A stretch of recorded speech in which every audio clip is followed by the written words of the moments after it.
India नावाची सुरुवात करूया एप्स्टीन फाईल्सनं जिनं जगभर गदारोळ उडवलेला आहे।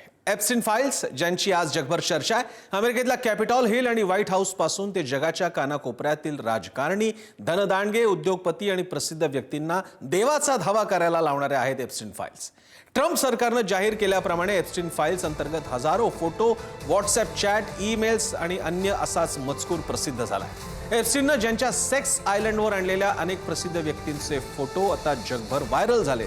या फोटोत जसे प्रभावशाली लोक आहेत, तसंच एप्स्टीननं ज्या मुलींना शरीर विक्रय करायला भाग पाडलं किंवा पैसेवाल्यांच्या आंबट शौकीन चोचल्यांना पुरवलं, अशा युवतींच्या शरीराच्या काही भागांचेही फोटो। या फोटोत या मुलींच्या शरीराच्या काही भागांवर व्लादिमीर नाबोकोव लिखित लोलिता या प्रसिद्ध कादंबरीतील काही वाक्य, उतारे लिहिलेले आहेत। या फोटोत दिसलेले बडे आसामी पाहिले तर धक्का बसल्याशिवाय राहत नाही। जगात संगणक क्रांती आणणारे मायक्रोसॉफ्टचे बिल गेट्स, प्रसिद्ध पॉप गायक नर्तक मायकल जॅक्सन, अमेरिकेचे माजी राष्ट्राध्यक्ष बिल क्लिंटन, डोनाल्ड ट्रम्प यांचा एक जुना फोटो, ब्रिटनचे माजी राजकुमार एंड्र्यू आणि अगदी जगत विख्यात विचारवंत नॉम चॉम्स्की यांचेही फोटो खुद्द एप्स्टीन किंवा अन्य मुलींसोबत आहेत। अर्थात यातील सगळेच फोटो आक्षेपार्ह स्थितीत आहेत असं नाही। काही फोटोंमध्ये बिल गेट्स एका मुलीसोबत सभ्यवेशात दिसतात, तर दुसऱ्या एखाद्या फोटोत बिल क्लिंटन काही तरुणींसमवेत स्विमिंग पूलमध्ये आढळतात। मात्र या फोटोतील प्रत्येक जण सुंदर ललनांसोबत दिसतो हे नक्की। गिस्लिन मॅक्सवेल ही महिलाही एप्स्टीनच्या या साऱ्या भानगडीत सामील होती। जेफ्री एप्स्टीनची सर्व कागदपत्र शुक्रवारपर्यंत जाहीर करावीत असं अमेरिकेच्या काँग्रेसनं कायदा केला होता। या कागदपत्रांमध्ये फोटो, व्हिडिओ आणि तपासाची माहिती होती, परंतु न्याय विभागानं ती सगळी कागदपत्र अंतिम मुदतीपर्यंत जाहीर करणं शक्य नसल्याचं सांगितलं। फाईल्समध्ये नाव असणं किंवा फोटो असणं म्हणजे त्या लोकांनी चुकीचं काम केलंय असं नाहीये। अनेकांनी ज्यांची नावं एप्स्टीन फाईल्समध्ये किंवा पूर्वीच्या दस्तावेजांमध्ये आलेली आहेत, त्यांनी कोणतंही चुकीचं काम केल्याचं नाकारलंय। शुक्रवारी जाहीर केलेल्या फाईल्समध्ये अनेक माहिती या बदलण्यात आलेल्या आहेत किंवा त्याच्यावरती काही संपादकीय संस्कार करण्यात आलेले आहेत, ज्यात पोलिसांचं निवेदन, तपास अहवाल याचे फोटो आहेत। ग्रँड ज्युरी तपासाशी संबंधित एका फाईलमध्ये 100हून अधिक पानं पूर्णपणे काळी गेलेली आहेत। कायद्यात नमूद केल्याप्रमाणे अधिकाऱ्यांना पीडितांची ओळख लपवण्यासाठी किंवा सक्रिय गुन्हेगारी तपासाशी संबंधित माहिती ही लपवण्याची परवानगी होती, परंतु कायद्यानुसार त्यांनी ते रिडॅक्ट केलं का हे सांगणं आवश्यक होतं, जे अजून सांगितलं गेलेलं नाही। आणि या संदर्भात आपल्या सोबत आहेत आंतरराष्ट्रीय घडामोडींचे अभ्यासक निळू दामले। मात्र त्यांच्याकडे जाण्यापूर्वी याच एप्स्टीन फाईलचा वापरचा संदर्भ घेत काँग्रेसचे प्रमुख नेते पृथ्वीराज चव्हाण यांनी नरेंद्र मोदींचं नाव घेतलेलं आहे, एका माजी राजदूताचं नाव घेतलेलं आहे आणि अनेकांची नावं घेतलेली आहेत आणि त्यामुळे खळबळ उडालेली आहे। हा सगळा विषय पहिल्यांदा बघूयात काय म्हणतात पृथ्वीराज चव्हाण।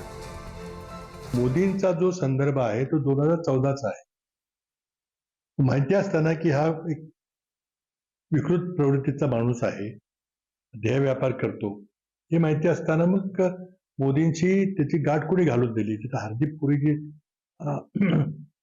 अमेरिकेमध्ये भारताचे राजदूत होते, त्यांचे नाव आलेलं आहे, पण त्यांनी काही यामध्ये भूमिका त्यांची आहे का हे शोधावं लागेल। ईमेल्समध्ये काही उल्लेख भारतीयांचे आहेत। मी आपल्याला सांगितलं होतं की आजी बाजी खासदार आहेत, त्याप्रमाणे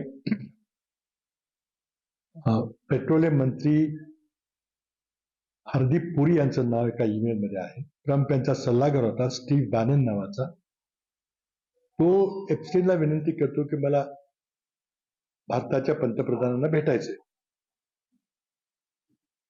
एप्स्टीनकडून उत्तर येतं की मी प्रयत्न करतो की तुमची गाठ होईल का। नंतर काही दिवसांनी पुन्हा अशी ईमेल येते की मोदी ऑन बोर्ड, म्हणजे मोदी भेटायला तयार आहेत।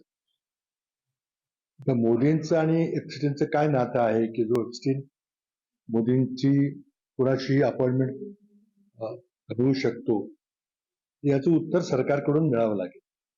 आणि पृथ्वीराज चव्हाण हे ज्या दिशेनं काही सांगू पाहतायत, बोलू पाहतायत, त्या बाबतीतल्या शक्यता गंभीर आहेत आणि राजकीय उलथापालथ घडवणाऱ्या सुद्धा आहेत। आपण जाऊया याबद्दल बोलण्यासाठी आंतरराष्ट्रीय घडामोडींचे अभ्यासक निळू दामले आपल्यासोबत आहेत। निळू दामलेजी, मी दोन पातळीला एप्स्टीन फाईल्सचा प्रश्न तुमच्याकडे घेऊन येतोय।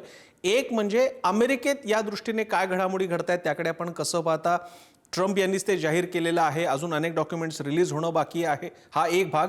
आणि एक महत्त्वाचं इथे एक सांगावं लागेल प्रेक्षकांना, सगळे फोटो आक्षेपार्ह स्थितीतले नाही. काही फोटो कुठल्याही एखाद्या स्त्रीबरोबर घेतलेले नॉर्मल फोटो असावेत तसे फोटो आहेत. आणि दुसरा भाग ज्याबद्दल पृथ्वीराज चव्हाण सांगतायत त्या एप्स्टीन फाईलचं भारत कनेक्शन, तुम्ही या दोन्हीकडे कसं पाहता? अमेरिकेत तर खळबळ आहेच आहे आणि ट्रम्प विरोधक ह्या सगळ्याचा वापर करून घेत आहेत. परंतु ट्रम्प बिंदास दिसतात. ते म्हणतात मी गेलो होतो परंतु मी काही वेडवाकडं केलेलं नाही. अर्थात ट्रम्पचं हे विधान काही योग्य वाटत नाही. कारण एका मुलीला भेटण्याच्या बाबत ती मुलगी आली आहे, ती चांगली आहे, मग ती तुझ्याकडे पाठवतोय, हा पाठव, असे उद्गार टेलिफोनवरचे या फाईल्स मध्ये आहेत. तर त्यांचं मी सांगत नाही आता. परंतु त्यांच्याकडे गेलेली सर्वच माणसं सेक्सच्या साठी गेली असतील असं सांगता येत. आता मोदींचा उल्लेख आहे, मला माहित नाही ते कशासाठी गेले. परंतु नोम चॉम्स्की गेले होते. कशासाठी गेले होते? त्यांचा तर काही सेक्सचा संबंध नाही. किंवा वुडी ॲलन गेला होता. वुडी ॲलन हा नामांकित दिग्दर्शक आहे, तोही गेला होता.